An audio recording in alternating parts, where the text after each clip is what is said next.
self is essentially a contraction, and in some cases you see its extremes.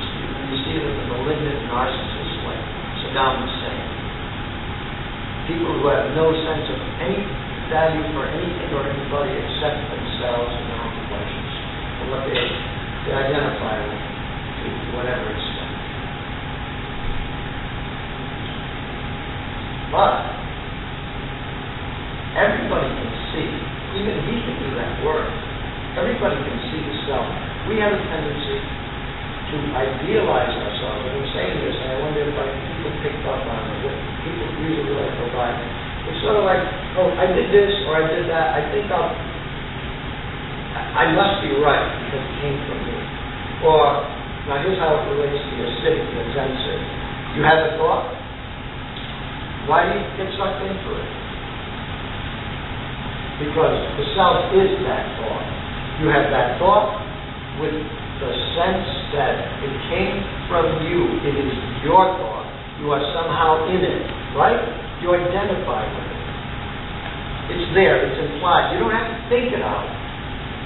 When you reach out and you touch a pen, you know that's you. Am I right? The same thing with your thought. But thoughts come and go. Which one is you? And you can think contradictory thoughts. Which one is you? Which one do you really identify with?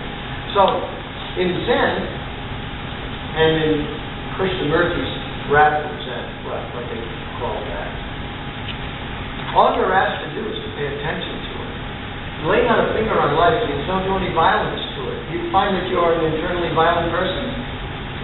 Observe the violence. Don't lie to yourself. Don't turn it into something beautiful when it's not. Don't turn it into something ugly when it's not. It's basically just a form. It's an energy form that manifests through the human world. It's the flame and the fire. And just observe it. It's very hard to do because we tend to identify.